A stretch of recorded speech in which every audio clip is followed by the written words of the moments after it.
नमस्कार, मेरा नाम है नरेंद्र कौर और मैं सुरताज फाउंडेशन की फ़ाउंडर। आज बहुत ही इम्पोर्टेंट टॉपिक पे बात करने वाली हूँ और मेरी बहुत ही स्पेशल गेस्ट जो आज मेरे साथ जुड़ी हैं, बीके सरिता दीदी। नमस्कार। बीके सरिता दीदी एक बहुत ही सीनियर टीचर हैं राजयोगा की। आज इनसे इनकी जर्नी जानते हैं और ब्रह्मा कुमारीज़ में ये कैसे आई, किस तरीके से इन्होंने इनका अंदर से क्या इंस्पिरेशन रहा, पहले तो हम इनसे ये बात करते हैं। नमस्कार। बहुत ही सुंदर ये सवाल आपने मुझसे पूछा है, क्योंकि ये स्पिरिचुअल जर्नी मेरी शुरू हुई है बचपन से, है ना। क्योंकि when I was in 8th standard, 13 years old, उस समय मेरी दादी की डेथ हुई और उस समय घर में एक सत्संग के लिए एक आंटी जी आते थे और बस ऐसे ही मन में आया कि आखिर मेडिटेशन क्या चीज़ है, एक बार जाने तो सही। क्योंकि मेरे अपने ही रिलेशन में मेरे अंकल और आंटी यहाँ से जुड़े थे और कुछ कुछ स्लाइट चेंज मैंने उनकी लाइफ में देखा, उनकी फेस में एक डिविनिटी देखी, तो ऐसे लगा कि चलो चलते हैं, देखते हैं क्या चीज़ है। तो मेडिटेशन का ये कोर्स 7 डेज़ का कोर्स किया और जैसे ही कोर्स कर रहे थे तो उसमें सेकेंड डे मैंने देखा कि हमें ये बताया गया कि God is a light, point of light. तो एक नई बात मैंने सुनी कि आज तक हम मंदिरों में देवी देवताओं को पूजते थे, भक्ति करते थे, बट भगवान एक लाइट है, एक बिंदु है। ये बात सुनकर थोड़ा सा वंडर लगा, लेकिन अच्छा भी लगा, क्योंकि मुझे ऐसा लगता था कि भगवान भगवान है, भगवान हम आप जैसा नहीं हो सकता, वो ज़रूर कोई डिफरेंट है। और जब ये बात जानी कि वो एक पॉइंट ऑफ लाइट है, एक बिंदु है, और जो हम मंदिरों में शिवलिंग के रूप में पूजते हैं, उस शिवलिंग में भी जो 3 लाइंस होती है, उसके बीच में एक लाइट होती है, एक बिंदु होता है, और वो बिंदु कोई और नहीं, वो शिव है। जैसे देखो, हर धर्म में एक लाइट को, बिंदु को माना गया। गुरु नानक देव जी ने कहा, एक ओंकार सतनाम करता पुरुष, परमात्मा एक निराकार, एक प्रकाश है, एक लाइट है, एक नूर है, एक निराकार है। और क्राइस्ट ने भी कहा God is light. Even Mahavir Swami Jainism में भी निराकार को मानते हैं। तो सभी धर्मों में भी उस ज्योति को मानते हैं, बिंदु को मानते हैं, और वास्तव में हम सब के अंदर हमें चलाने वाला भी एक बिंदु है। इसीलिए बिंदु उस परमात्मा के उस स्वरूप को जानकर, मानकर और महसूस किया वाकई में कि ईश्वर जो है वो एक निराकार ज्योति स्वरूप है, हम सबका पिता है, उससे दिल की हम बात कर सकते हैं, हम उससे एनर्जी लेकर अपनी लाइफ को एनर्जाइज कर सकते हैं, पॉजिटिव बना सकते हैं। ये मैंने लाइफ में फील किया और बस तब से जर्नी शुरू हुई। माउंट आबू जाना हुआ, वहाँ पर मैंने दादीज़ को देखा। जो तो आपने, मैं एक बीच में बोलना चाहूँगी कि आपने अपना घर छोड़ा और आपके पेरेंट्स को, आपके फैमिली को परेशानी नहीं हुई कि आप बिल्कुल स्पिरिचुअल जर्नी में जा रहे हो एंड बिल्कुल उस नॉर्मल प्रैक्टिकल लाइफ से बहुत ही अलग होती है ये दुनिया, तो तब आपके घर के लोगों ने ये एक्सेप्ट किया? इतना आसानी से एक्सेप्ट नहीं किया। मेरी मदर, मेरी मम्मा यहाँ से कनेक्टेड थी, तो उनके अंदर से ये फीलिंग थी कि मैंने गृहस्थी में क्या पाया। तो वो चाहती थी कि मैं कुछ हटके करूं और मैं दुनिया में कुछ ऐसी ऊंचाइयों को छू लूं जो स्पिरिचुअलिटी में एक हाईएस्ट पॉइंट हो। लेकिन मेरे फादर इस बात से नाराज़ थे कि मैं अपनी लाइफ को यहाँ पर ब्रह्मा कुमारीज़ में डिवोट ना कर। उन्होंने बहुत कोशिश की मुझे यहाँ से दूर करने की, मुझे और लाइफ में अट्रैक्शंस देने की, लेकिन मेरे अंदर भी एक ज़िद थी कि नहीं, अगर मैं कुछ गलत नहीं कर रही हूँ, मैं समाज की सेवा में अपना जीवन अर्पित करना चाहती हूँ, तो मुझे अच्छे काम के लिए क्यों रोका जा रहा है। इसीलिए मैंने भी सोचा कि नहीं, जो मैंने डिसीजन लिया है, चाहे कुछ भी हो जाए, चाहे दुनिया इधर से उधर हो जाए, चाहे कितनी भी अपोजिशन आए, लेकिन मुझे अपनी लाइफ उस परमात्मा की सेवा में लगानी है, समाज की सेवा में लगानी है, और जिससे मुझे खुशी मिलती है वो मुझे करना है।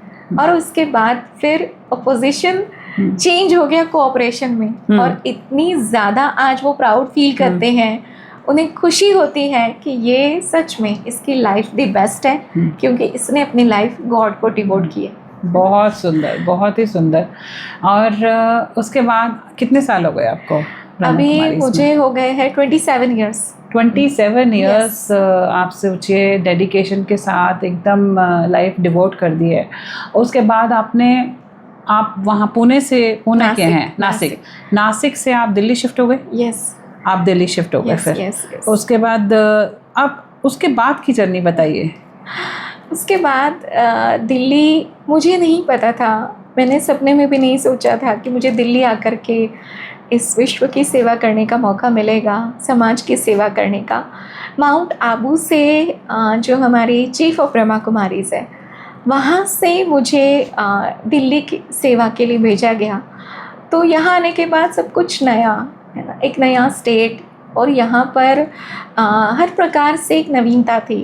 तो चैलेंजेस तो बहुत आए यहाँ की सेवा में भी, लेकिन उस ईश्वर का साथ और हाथ था, ऑलमाइटी की ब्लेसिंग्स थी। मैं हमेशा ये समझती हूँ कि परमात्मा का हाथ मेरे सिर पर है और वो मुझे चला रहा है, उसकी शक्ति मुझे चला रही है। जो करना है, मैं तो कहती हूँ मैं आपका इंस्ट्रूमेंट हूँ। हे गॉड फादर, आप मेरे बेस्ट फ्रेंड हो, आप मेरे फादर हो, आप मेरी मदर हो, आप मेरे सब कुछ हो। आप मुझे इंस्ट्रूमेंट को जैसे यूज़ करना चाहो करो बस। तो मैंने स्कूल्स में, कॉलेजेस में वैल्यू एजुकेशन की क्लासेस हमने स्टार्ट की, और बहुत सारे बच्चों को मेडिटेशन सिखाना। तो इस तरह से ये जर्नी शुरू हुई, और इसमें बहुत कुछ सीखने को मिला। मुझे तो लगता है कि ब्रह्मा कुमारी में जुड़ने के बाद मैंने लाइफ में जीना कैसे है वो सीखा, और जीवन की हर छोटे से छोटी बात, हर छोटे से छोटा काम, किचन से लेकर के बड़ी बड़ी स्टेज पे स्पीच करना, कैसे प्रोग्राम्स को मैनेज करना, हैंडल करना, मतलब हर चीज़ मुझे भगवान ने सिखाई। ये मैं दावे के साथ कह सकती हूँ कि जो उस ऑलमाइटी परमात्मा की ब्लेसिंग ने, उसकी शक्ति ने सिखाया, हमारी बड़ी बड़ी दादी दीदियों से मैंने जो सीखा, वो मैंने ज़िंदगी में सब कुछ यहाँ से सीखा। बहुत सुंदर। ये भी उस गॉड की। मेन सेंटर आपका माउंट आबू में है? यस, कितने लोग? आबू हमारा हेडक्वार्टर है, और ऑल ओवर द वर्ल्ड में 147 से भी ज़्यादा कंट्रीज़ में हमारे सेंटर्स है। और आज की डेट में 22 लाख रेगुलर स्टूडेंट्स हैं। 22 लाख रेगुलर स्टूडेंट्स हैं। एंड मेरे जैसी 55,000 से भी अधिक सिस्टर्स हैं। More than 55,000 sisters, they have devoted their life for the sake of godly service, and that is only the power of Almighty and nothing. हर कोई इंसान के अंदर उतनी श्रद्धा और वो मैं कहती हूँ कि ताकत नहीं होती है कि वो उस कनेक्ट तक पहुँच सके। बट ये भी जो चोजन वंस होते हैं, जो चुने हुए लोग होते हैं, ये भी उनको पावर मिली होती है कि वहाँ तक पहुँचना, वो वहीं तक पहुंच पाते हैं जो लोग चुने हुए होते हैं। I feel myself luckiest in the world कि उस ऑलमाइटी ने मुझे इस सेवा के लिए चुना। बिल्कुल। And I think you are also a luckiest soul कि आपको भी गॉड ने बहुत ऊंचे कार्य के लिए चुना है, and you are special selected soul by Almighty। Thank you. उसकी स्पेशल ब्लेसिंग्स आपके ऊपर है, इसलिए आप में इतनी ताकत है कि आप इतना कुछ कर रहे हो समाज के लिए, स्पेशल चाइल्ड बच्चों के लिए, उनके पेरेंट्स के लिए। Thank you. तो ये ताकत देने वाला भी तो वही है, ताकत देने वाला। मेरे बैक टू बैक अभी 4 दिन से नॉन स्टॉप इवेंट्स चल रहे थे। मैंने आज भी यही रखा था कि आज मैंने करना है, तो बस सरेंडर मोड चलता है कि जो करना है आपने करना है, मैं एक इंस्ट्रूमेंट हूँ करने वाली। तो आज हम बात करते हैं, इतनी अच्छी आपकी जर्नी रही और आप करते जा रहे हो निरंतर, आप लगातार आप कुछ ना कुछ सोसाइटी के लिए रोज़ आप करते हो। सुबह 3 बजे आप सुबह उठते हो, मुरली चलती है, उसके बाद मैंने कितनी बार आके मैंने अटेंड किया। इतना कुछ होता है दिन में, इतने लोगों को आप ब्लेसिंग्स देते हो, इतने लोगों को ज्ञान भी मिलता है, प्लस बहुत सारे लोगों की ज़िंदगी भी चेंज हो गई। और आज मैं बात करती हूँ स्पेशल चिल्ड्रन पेरेंट्स की, क्योंकि स्पेशल नीड्स पेरेंट्स जो होते हैं बहुत इनकी लाइफ ऐसी होती है कि ना ये कभी घर से बाहर निकल पाते हैं। मैं उनको बुलाती हूँ, आज भी आप देखिए कि इमोशनल इंटेलिजेंस के सेशन के लिए हम बात कर रहे हैं। तो आप ये स्पेशल नीड्स पेरेंट्स को बहुत ज़्यादा ज़रूरत होती है ऐसे सपोर्ट की कि उनको वो कई बार ये सोचते हैं कि हमारे कर्म ही ऐसे थे, कई बार ये सोचते हैं कि हमने पता नहीं क्या कर दिया, वो घर से बाहर नहीं निकल पाते, सोसाइटी से डिस्कनेक्ट हो जाते हैं।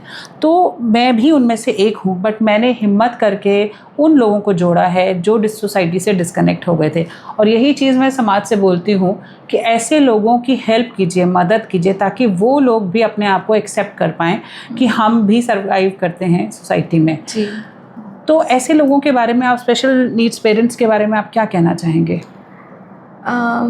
जैसे ये अपने आप को ना समझे कभी भी कि हमारे कोई ऐसे कर्म रहे जो हमें स्पेशल चिल्ड्रन मिले, जिनका नाम ही स्पेशल है, तो वो खुदा की एक स्पेशल क्रिएशन है। इसीलिए जो मिला है, जैसे मिला है लाइफ में, उसको एक्सेप्ट करना सीखे। और वो बच्चे है ना, भले वो स्पेशल चिल्ड्रन हैं, आपको एक स्पेशल चाइल्ड मिला है, पेरेंट्स अपने आप में समझे अगर ये स्पेशल है तो उसमें डेफिनेटली है ना, भले वो दुनिया के हिसाब से जो दुनिया के बच्चे हम देखते हैं आजकल बहुत अच्छे स्टेटस अचीव करते हैं और बहुत पैसा कमाते हैं, लेकिन इमोशनली इंटेलिजेंस सिर्फ उसे नहीं कहेंगे कि आपने बहुत कुछ अचीव की लिया, बहुत आपके पास बहुत बड़ा घर है, बहुत सारी गाड़ी, बहुत सारी आपका बैंक बैलेंस है, लेकिन अगर आपकी लाइफ में सेटिस्फैक्शन नहीं है, आपके लाइफ में पीस ऑफ माइंड नहीं है, तो that is not a success.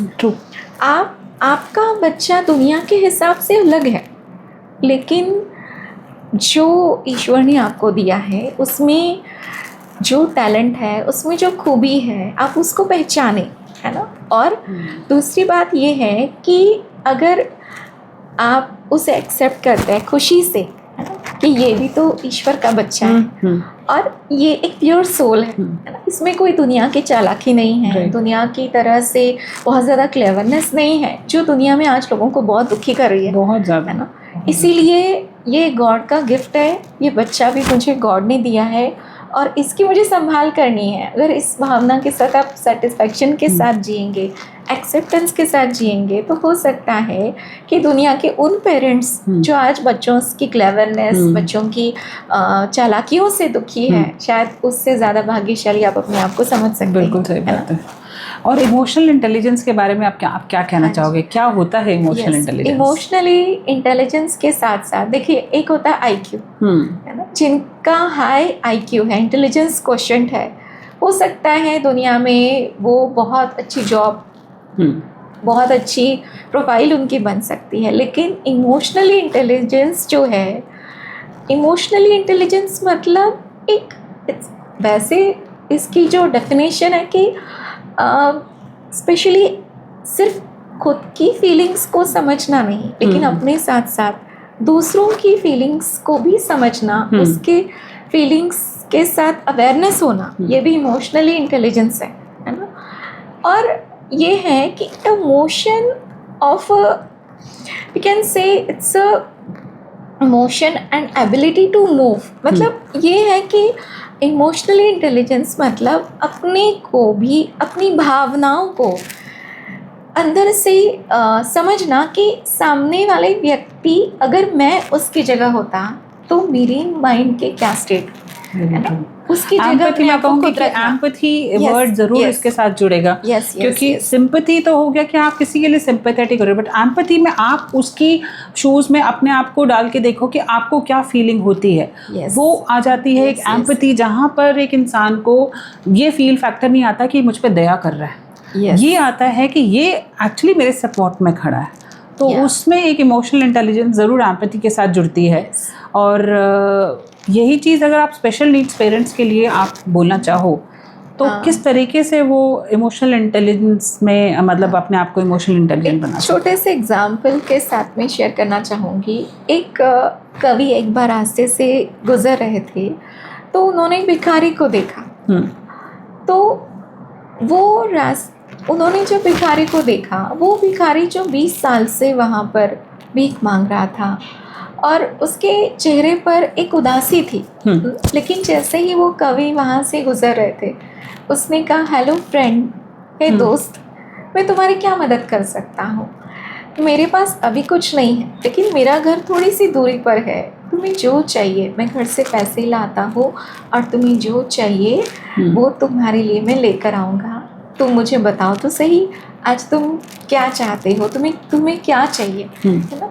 तो उस भिखारी की आंखों में आंसू आ गए और उसने कहा कि मैं इसलिए नहीं, मेरे ये आंसू आ रहे हैं कि मैं 20 साल से भीख मांग रहा हूँ, मैं दुखी हूँ, मैं भिखारी हूँ। ये आंसू प्रेम के आंसू है।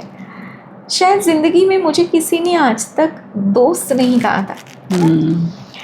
तो जहाँ तक बात है स्पेशल चिल्ड्रन बच्चों की, तो मैं ये कहना चाहूँगी कि आप उन्हें, बच्चा तो है ही वो आपका, लेकिन आप उन्हें इतनी मोटिवेशनल लैंग्वेज के साथ, कह लिए एप्रिसिएशन के साथ, उन्हें इतना प्यार दीजिए और उनको इतना आप सम्मान दीजिए कि शायद उस प्यार और सम्मान में वो भी चेंज हो जाएंगे और वो आपके एक्सपेक्टेशंस को फुलफिल कर पाएंगे, है ना? तो हर इंसान को रिस्पेक्ट चाहिए, है ना, चाहे वो स्पेशल चाइल्ड क्यों ना हो, कोई भी हो। बिल्कुल। और ये बच्चे तो इतना कितना प्यार मांगते हैं और आप बदले में देखो कि कितना बेशुमार वो प्यार करते हैं। Yes yes. तो ये है, क्योंकि अगर ये दुनिया समझ जाए कि इनके साथ आपको, मतलब you have to give love to get love, तो उतनी मल्टीफोल्ड आता है कि उसकी आप कल्पना भी नहीं कर सकते हो। हाँ जी, वही है कि सबसे बड़ी बात है कि हमें उनके अंदर एक आत्मविश्वास जगाना होगा। यू कैन डू दिस, आप ये कर सकते हो, आप ऐसा बन सकते हो, है ना? थोड़ा सा जो भी उनकी कैपेबिलिटीज़ को देखते हुए जो वो कर सकते, चाहे वो छोटे से छोटा काम क्यों ना करते हो, लेकिन एक एप्रिसिएशन के साथ हम उन्हें थोड़ा मोटिवेशन दें कि नहीं बेटा, आप बहुत आगे जा सकते हो, ये कर सकते हो, है ना? आप कभी अपने आप को इंफीरियर नहीं समझना कि मैं ये नहीं कर पाता हूँ, मैं वो नहीं कर पाता, लेकिन आप जो करते हो आप उसे भी सबसे अच्छा कर सकते हो। मतलब थोड़ी सी अगर हम उन्हें प्यार सम्मान के साथ चले तो शायद ये बच्चे भी दुनिया में बहुत कुछ कर सकते हैं, कमाल कर सकते हैं। Very nice. और आप क्या कहना चाहोगे सोसाइटी के लिए? हाँ, सोसाइटी के लिए ये है कि आज की सोसाइटी में जहाँ हम कलयुग की बात करें तो एक कंपटीशन एज है ना?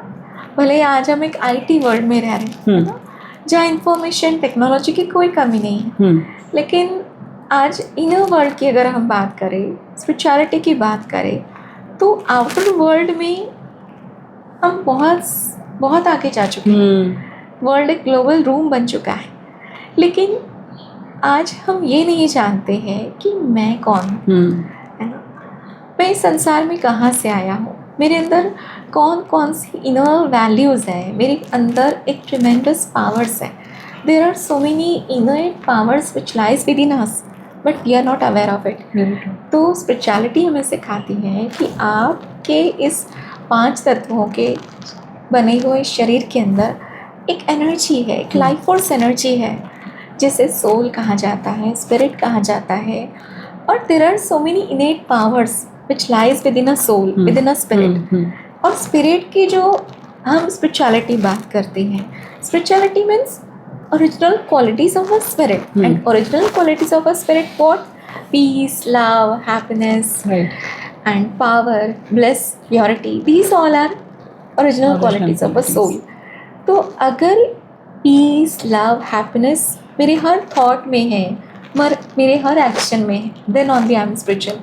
स्पिरिचुअल ये नहीं है कि मैंने वाइट ड्रेस पहन ली, किसी ने भगवे ड्रेस पहन लिया, सिर्फ वही स्पिरिचुअल है, ऐसा नहीं है। आपकी प्रैक्टिकल लाइफ में स्पिरिचुअलिटी तब आएगी जब आपके मन में सबके लिए गुड विशेस होंगी, जब आप अंदर से जो आप चाहते हैं, जो आप बोलते हैं, जो आपकी प्रैक्टिकल लाइफ में हो, तो उसे स्पिरिचुअलिटी कहा जाएगा। ब्यूटीफुल। तो ये ज़रूरी है, आज इस चीज़ की ज़रूरत है सोसाइटी में। स्पिरिचुअलिटी का इतना सिंपल तरीके में इन्होंने जो बताया है कि कितने ब्यूटीफुली तरीके में स्पिरिचुअलिटी का मतलब ये नहीं है कि ऊपर के आपने क्लोथ्स पहन लिए और आप उस तरीके से आप फील फैक्टर आ जाए कि आप स्पिरिचुअल लगो, बट जो अंतरात्मा है, जो आपकी सोल है, आपकी क्लेंजिंग कितनी है, अंदर से पवित्र कितनी है, वो स्पिरिचुअलिटी के सेंस में इन्होंने जो बताया कि हमें हमेशा इन चीज़ों को याद रखना चाहिए। और इंटरनल जब आप खुश होते हो तो ऑटोमेटिकली डिवाइन एनर्जीज़ आपके साथ कनेक्ट होती हैं, तो आपका फेस ग्लो करता है, आपकी ऑरा इतनी बढ़ जाती है और आपकी चक्रास बिल्कुल बैलेंस हो जाते हैं, नेगेटिविटी आपसे ऑटोमेटिकली दूर हो जाती है। आप उस कॉस्मिक में उसमें उस प्लेन पर आपके साथ वो लोग कनेक्ट होते हैं जो कि पॉजिटिविस्ट होते हैं। तो ये ऑटोमेटिकली धीरे धीरे होने लग जाता है जब आपको ज़िंदगी का असली मतलब समझ में आ जाए कि आपका इस दुनिया में वजूद क्या है, क्या करने आए हो, आप हो कौन। आप इनवर्ड जर्नी पे शुरू कीजिए, बिकॉज एआई की दुनिया आ गई है, डिजिटल वर्ल्ड बहुत ज़्यादा है, बट वो आपको इनर वर्ल्ड की दुनिया में नहीं लेकर जाएगा। तो आप अपने आप को पहचानिए, आप अपने आप को जानिए कि आप क्या हो, और आपके अंदर बहुत असीम अपार शक्तियाँ हैं जिनको आप इस्तेमाल कर सकते हो सही तरीके में, अगर आप अपने आप को जान सकते हैं तो। यस, बस लास्ट में यही है कि जैसे हम EQ की बात कर रहे थे, तो एक IQ, एक EQ और एक है SQ, है ना। इमोशनल क्वेश्चन के साथ साथ स्पिरिचुअल क्वेश्चन, है ना। IQ वाले को बड़े से बड़ी कंपनी हायर कर सकती है, लेकिन जिसके पास EQ है वो प्रमोटेड हो सकता है, उसकी प्रमोशन हो सकती है, और जिसके पास SQ है वो अपने आप में फुलफिलमेंट को फील कर सकता है। ब्यूटीफुल।